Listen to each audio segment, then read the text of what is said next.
selesai, Ibu ingin menjelaskan sedikit tentang kegiatan konseling hari ini. Konseling ini bertujuan untuk membantu kamu bukan untuk menyalahkan atau menghukum. Semua yang dibicarakan di sini akan Ibu jaga kerahasiaannya, kecuali jika berkaitan dengan keselamatan kamu. Sebelumnya, ini ada surat tujuan konseling. Silakan dibaca terlebih dahulu dengan tenang. Jika ada bagian yang belum kamu pahami, boleh bertanya ya.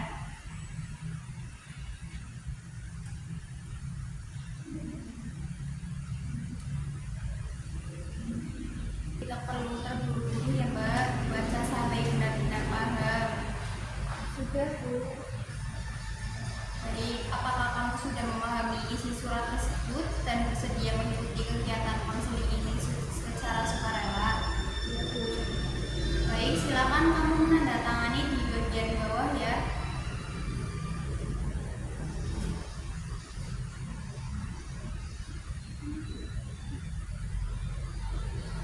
Iya, dikasih nama juga ya.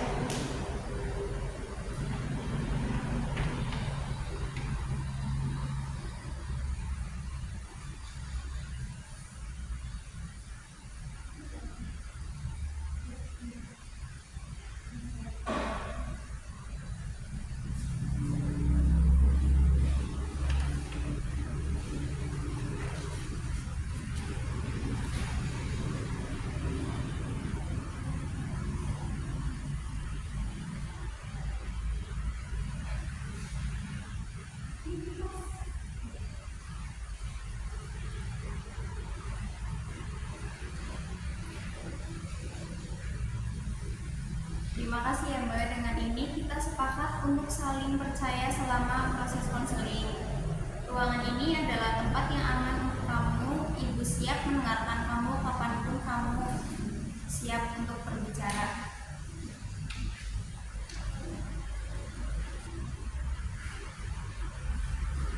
Sebelum kita lanjutkan ke pembicaraan berikutnya, Ibu ingin menjelaskan terlebih dahulu tujuan dari konseling ini ya. Tujuan konseling individu ini adalah untuk membantu kamu mengenali dan memahami diri sendiri dengan lebih baik, terutama terkait perasaan, pikiran, dan pengalaman kamu sehari-hari. Melalui konseling ini, kamu diharapkan dapat merasa lebih tenang, lebih nyaman, dan memiliki ruang untuk berbicara secara terbuka tanpa takut disalahkan. Kegiatan ini bukan untuk mencari kesalahan, melainkan untuk membantu kamu menemukan cara yang positif dalam menghadapi berbagai situasi yang kamu alami. Ibu akan mendampingi kamu selama proses ini, dan kamu juga diharapkan dapat bekerja sama dengan jujur dan terbuka sesuai dengan kesiapan kamu. Apakah tujuan konseling ini sudah paham? Ya, Bu, sudah. Baik. Kalau begitu kita bisa melanjutkan kegiatan konseling ini secara bertahap dan nyaman. Sekarang Ibu ingin mendengarkan cerita kamu. Kamu boleh bercerita dengan tenang dari hal apa saja yang menurut kamu paling mengganggu akhir-akhir ini. Di rumah aku sering merasa capek, Bu. Hampir setiap hari disuruh-suruh sama kakak. Oleh menyuruh kakak buat ngapa-ngapain, kakak nggak mau. Terus kakak nyuruh aku kerja yang disuruh. Terus kakak aku. Awalnya aku nurut aja, Bu. Soalnya aku kritik. Tapi lama-lama aku capek dan kesel. Rasanya karena semua kerjaan rumah itu jadi tanggung jawab aku. Kakak jarang mau disuruh, tapi aku selalu disuruh. Hal itu udah lama terjadi, Bu. Dari kakak masuk sekolah sampai sekarang kakak sudah kerja, keadaannya masih sama. Aku merasa nggak adil, tapi aku nggak berani ngomong ke kakak atau ke ibu. Aku takut dimarahin, aku dibilang nggak mau. Karena aku pengen nolak, Bu, tapi aku takut bikin suasana rumah jadi nggak enak. Jadi aku cuma diam dan ngerjain aja, tapi di dalam hati aku kesel dan capek banget. Aku jadi kayak lagi-lagi di rumah, dulu merasa kayak cuma disuruh-suruh aja, sampai aku pernah merasa kayak jadi batu di rumah sendiri. Baik, Ibu ingin memastikan bahwa Ibu memahami cerita kamu dengan tepat. Tadi kamu mengatakan bahwa di rumah kamu sering mendapat perintah dari kakak, terutama ketika ibu memberi tugas kepada kakak, namun tugas tersebut dialihkan kepada kamu. Apakah pemahaman ibu ini sudah benar? Iya, Bu. Hal tersebut sudah berlangsung cukup lama sejak kakak masih sekolah sampai sekarang kakak sudah bekerja dan keadaannya masih sama, betul begitu? Betul, Bu. Kamu juga menyampaikan bahwa meskipun kamu merasa lelah dan kesal, kamu tetap memilih menuruti karena takut menjadi pertengkaran atau dimarahi. Apakah itu yang kamu rasakan? Iya, Bu. Jadi selama ini kamu lebih sering memendam perasaan dan belum pernah menyampaikan secara langsung pada kakak atau ibu tentang apa yang kamu rasakan ya? Iya, Bu. Baik, klarifikasi ini membantu ibu agar tidak salah memahami apa yang kamu alami. Tadi kita sudah memastikan bersama bahwa ibu memahami situasi yang kamu alami dengan benar. Sekarang ibu ingin mengajak kamu untuk melihat lebih dalam tentang perasaan kamu terhadap situasi tersebut. Ketika kamu menceritakan bahwa kamu sering disuruh oleh kakak dan memilih diam meskipun merasa tidak nyaman, perasaan apa yang paling sering muncul di dalam diri kamu saat itu? Kesel, Bu. Kamu merasa kesal. Iya, capek juga, Bu. Selain kesal, kamu juga merasa capek. Iya. Kalau perasaan capek dan kesal itu kamu rasakan terus, apa yang kamu rasakan di dalam hati? Sedih, Bu. Kamu merasa sedih karena harus menahan perasaan itu sendirian. Iya, Bu. Apakah kamu juga pernah merasa tidak dihargai atau merasa diperlakukan tidak adil di rumah? Iya, Bu, kayak nggak dianggap. Kamu merasa tidak dihargai dan tidak dianggap. Iya. Perasaan-perasaan ini penting untuk kita pahami sebelum melangkah ke tahap berikutnya. Ibu menangkap bahwa kamu sering merasa kesal dan capek karena harus mengerjakan banyak hal yang seharusnya menjadi tanggung jawab kakak. Di balik rasa capek dan kesal itu, kamu juga merasa sedih, tidak dihargai, dan merasa seolah-olah kamu selalu harus mengalah. Iya, Bu. Perasaan-perasaan yang kamu alami itu wajar. Banyak anak seusia kamu yang juga akan merasakan hal yang sama. Ibu bisa membayangkan betapa beratnya menahan perasaan tersebut sendirian, apalagi kamu memilih diam agar tidak terjadi pertengkaran di rumah ya. Iya, Bu. Kamu bukan anak yang berlebihan atau salah karena merasa seperti itu. Perasaan kamu adalah perasaan yang nyata dan penting. Keberanian kamu untuk menceritakan semua ini menunjukkan bahwa kamu sebenarnya anak yang kuat dan peduli pada keadaan di rumah. Ibu ada di sini bersama kamu dan kamu tidak sendirian menghadapi perasaan ini. Setelah kita memahami perasaan kamu, sekarang ibu ingin mengajak kamu melihat bersama-sama kemungkinan hal-hal yang membuat situasi ini bisa terjadi. Kita tidak mencari siapa yang salah, tapi mencoba memahami penyebabnya. Menurut kamu, apa sih yang biasanya membuat kakak menyuruh kamu ketika ibu memberi tugas kepada kamu? Mungkin kakak malas, Bu, atau nggak mau disuruh. Jadi kakak cenderung tidak mau menerima perintah dari ibu. Iya, Bu. Kalau dari sisi kamu sendiri, apa yang membuat kamu sering memilih menuruti meskipun merasa keberatan? Aku takut ribut, Bu. Takut terjadi pertengkaran atau dimarahi? Iya. Selama ini, apakah di rumah pernah ada pembagian tugas yang jelas antara kamu dan kakak?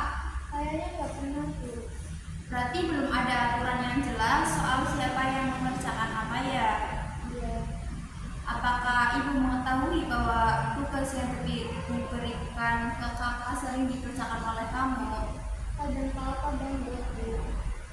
Jadi kondisi ini mungkin juga terjadi karena kurangnya komunikasi di rumah ya. Iya, Bu. Dari cerita kamu, ibu melihat beberapa kemungkinan penyebab seperti kebiasaan kakak yang enggan disuruh, kamu yang cenderung mengalah karena takut konflik, belum adanya pembagian tugas yang jelas, dan serta komunikasi di rumah yang belum terbuka. Iya, Bu.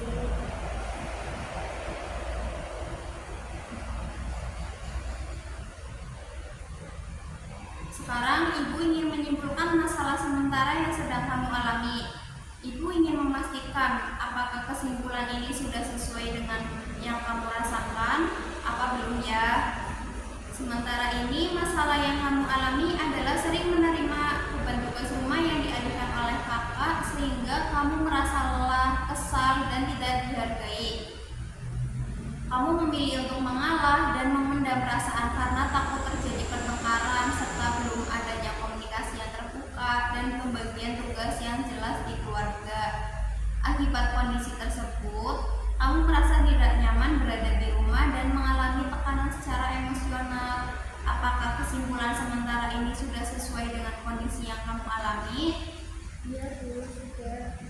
Baik, kesimpulan ini bersifat sementara dan bisa kita perbaiki atau lengkapi lagi seiring berjalannya proses konseling.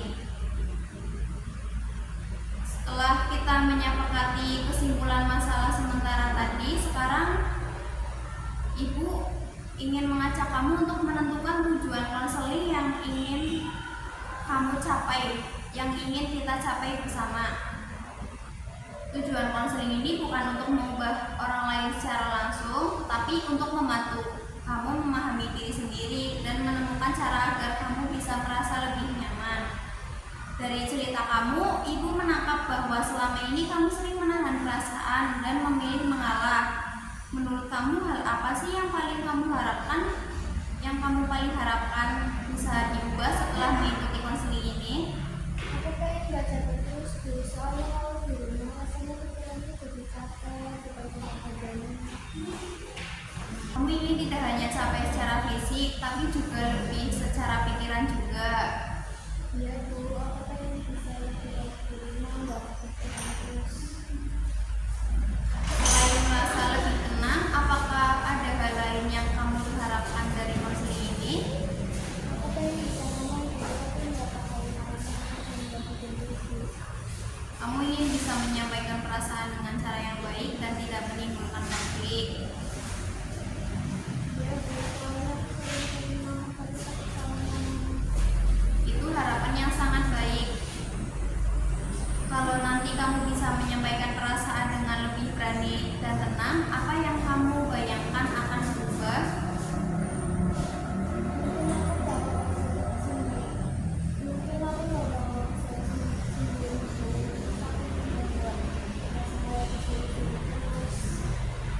Jadi tujuan konseling yang kita sepakati adalah membantu kamu agar bisa lebih tenang, tidak harus memendam perasaan, dan mampu menyampaikan perasaan dengan cara yang baik agar merasa lebih dihargai. Iya Bu, aku pengen coba Bu. Keinginan kamu untuk mencoba itu sudah merupakan langkah yang sangat baik. Sekarang coba kita memikirkan bersama beberapa alternatif cara yang bisa kamu lakukan agar situasi yang kamu alami bisa terasa lebih ringan. Kita tidak harus langsung memilih satu, kita kumpulkan dulu pilihannya. Menurut kamu, hal apa yang mungkin bisa kamu lakukan saat kakak mulai menyuruh kamu untuk mengerjakan tugas yang sebenarnya bukan tanggung jawab kamu? Mungkin aku bisa ngomong pelan-pelan Bu, tapi aku masih takut. Tidak apa-apa merasa takut, berani mencoba bicara pelan-pelan sudah termasuk satu alternatif. Kalau kamu belum siap bicara langsung ke kakak, menurut kamu apakah ada orang dewasa di rumah yang bisa kamu ajak bicara terlebih dahulu? Mungkin Ibu, tapi aku takut Ibu malah marah. Jadi ada keinginan untuk bicara ke ibu, tapi masih ada rasa khawatir. Iya Bu, aku takut dibilang malam.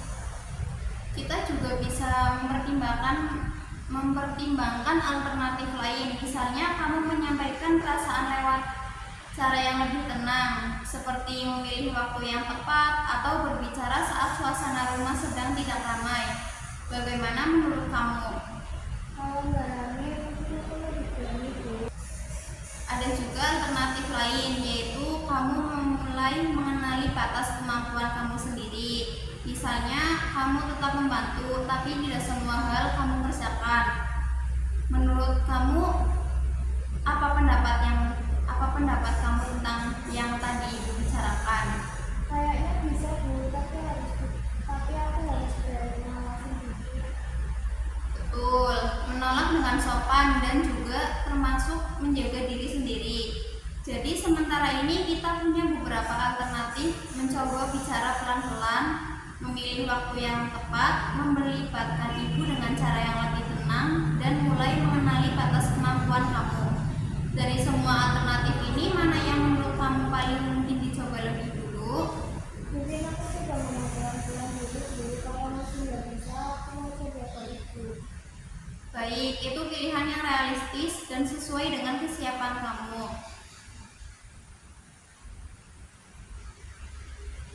Sekarang kita memilih strategi yang paling mungkin kamu lakukan sesuai dengan kondisi dan kesiapan kamu saat ini.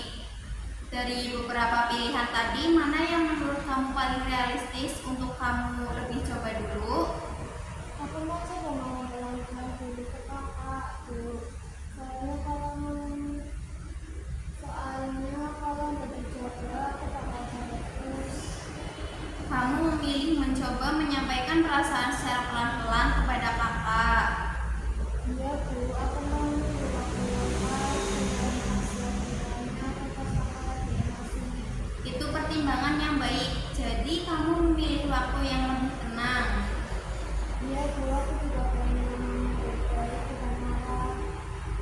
Kalau misal kamu sudah mencoba tapi kakak belum merespon dengan baik, apa rencana kamu selanjutnya? Kalau belum bisa, aku mau ngomong ke Ibu dulu. Tapi aku pengen ngomongnya pelan-pelan juga biar Ibu ngerti perasaanku. Itu strategi yang bijak. Kamu sudah memikirkan langkah-langkah lanjutan. Jadi strategi yang kita sepakati adalah kamu mencoba menyampaikan perasaan kepada kakak dengan tenang di waktu yang tepat. Jika belum berhasil, kamu akan berbicara dengan ibu dengan cara yang baik. Iya Bu, aku mau coba. Apakah kamu merasa cukup siap untuk mencoba strategi ini? Aku masih agak takut Bu, tapi aku pengen berani sedikit. Rasa takut itu wajar. Keinginan kamu untuk berani sedikit saja sudah merupakan kemajuan. Sekarang kita latihan sebentar ya. Ibu akan berpura-pura menjadi kakak dan kamu mencoba menyampaikan perasaan dengan cara yang tenang. Tidak apa-apa kalau masih ragu, ini hanya latihan. Iya Bu, aku coba. Tolong kamu kerjain ini ya. Ibu tadi nyuruh kakak. Kak, sebenarnya ini kakak aku capek ngurusin apa yang kerjain. Bagus kamu. Bagus mbak. Ibu bantu rapikan sedikit supaya terdengar lebih tenang dan jelas. Kamu bisa coba bilang, Kak, aku mau bantu, tapi aku juga capek. Kalau ini tugas kakak dari ibu, aku harap kakak yang mengerjakan. Sekarang kamu coba ulangi dengan versi kamu sendiri. Kak, aku mau bantu, tapi aku juga capek. Kalau ini tugas kakak dari Ibu, aku harus kakak yang ngerjain. Bagus, nada kamu sudah lebih tenang dan jelas. Ibu contohkan sebagai kakak lagi ya. Ah, kamu aja lah, kan kamu bisa. Kak, aku bisa bantu kamu sebagian, tapi aku nggak bisa kerjain semuanya. Bagus sekali kamu. Bagus sekali mbak. Kamu sudah bisa menolak dengan sopan dan menetapkan batas. Sekarang kita latihan alternatif kedua. Kalau kamu mau bicara ke ibu,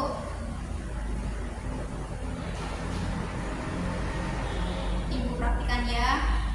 Kamu kenapa mbak? Bu, aku mau cerita pelan-pelan, tapi aku sering sampai masih susah. Aku sering dialurin aku pengen diberi adil. Kalimat kamu sudah sangat baik, jujur, sopan, dan tidak menyalahkan. Rasanya aku sedih-deg Bu, tapi lebih enak kalau ngomongnya kayak gitu. Kamu merasa gugup, tapi juga merasa lebih lega. Latihan ini bisa kamu ingat dan ulangi sendiri di rumah. Kamu tidak harus sempurna, yang penting kamu berani mencoba dengan cara yang baik. Setelah kita melakukan latihan tadi, sekarang Ibu ingin mengajak kamu melihat perkembangan atau progres yang sudah kamu capai hari ini. Dibandingkan saat kamu pertama kali datang, bagaimana perasaan kamu sekarang?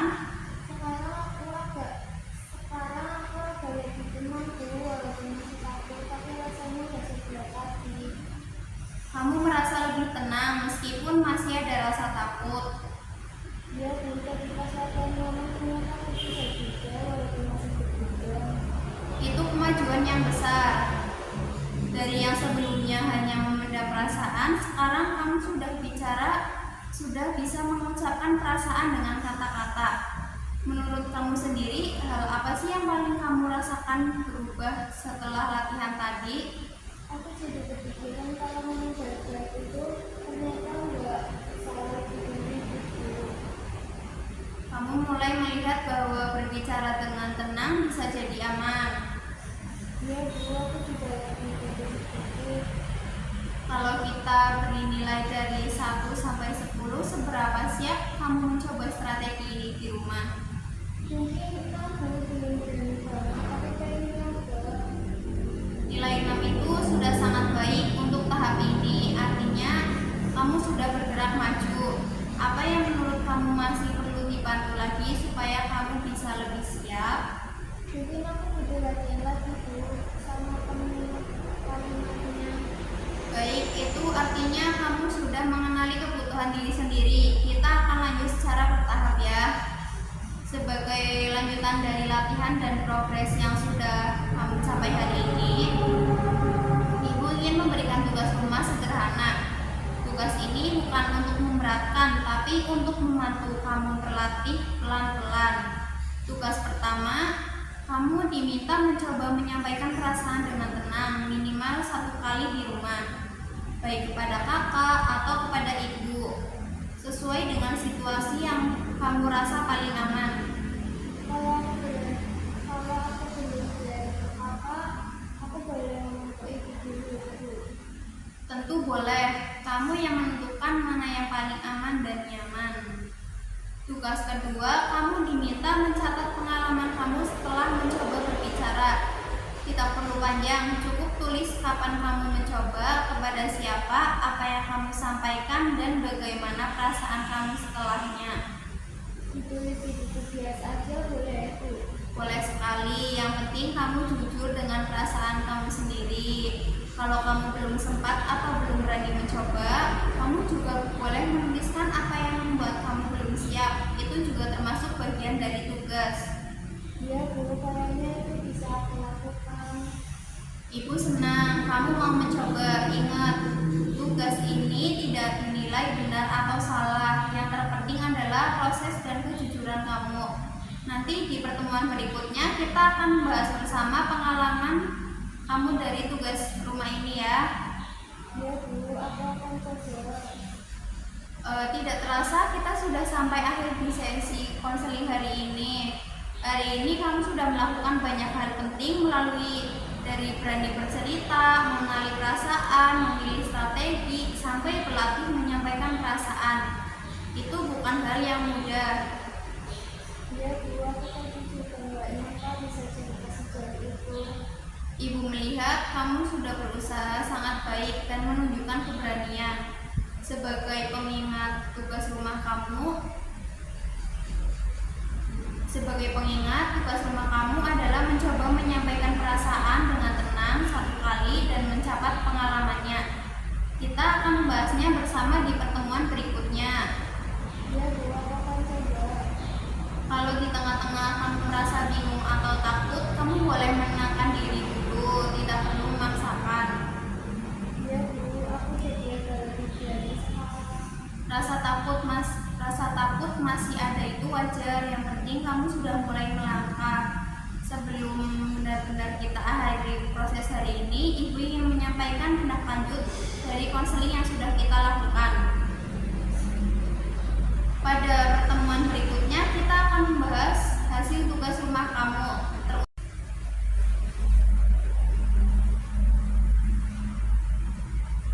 Sebelum benar-benar kita akhiri proses hari ini, Ibu ingin menyampaikan tindak lanjut dari konseling yang sudah kita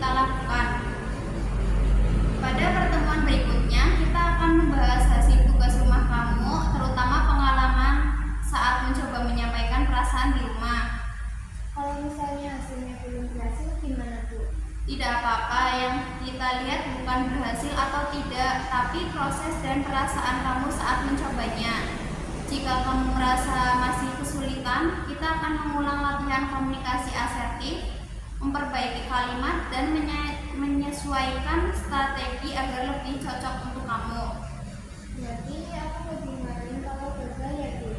Tentu tidak, konseling adalah tempat yang aman untuk belajar. Selain itu, jika diperlukan dan dengan persetujuan kamu, ibu juga bisa melakukan konsultasi terbatas dengan wali kelas atau orang tua. Hanya untuk mendukung kamu, bukan untuk menyalahkan siapapun. Kalau Kalau kayak gitu aja beda itu, jangan apa. baik, ibu akan menghargai batasan kamu. Kita jadwalkan pertemuan lanjutan minggu depan pada waktu yang sama. Apakah kamu bersedia? Ya, Bu, aku mau lanjut. Bagus, bagus Mbak. Itu tanda kamu peduli dengan diri sendiri. Ibu akan mendampingi kamu dalam proses ini. Terima kasih sudah percaya dan mau berbagi hari ini. Ibu menghargai usaha kamu. Kita akan bertemu lagi sesuai jadwal yang disepakati sampai saat itu. Jaga diri baik-baik ya. Terima kasih, Bu. Sama-sama.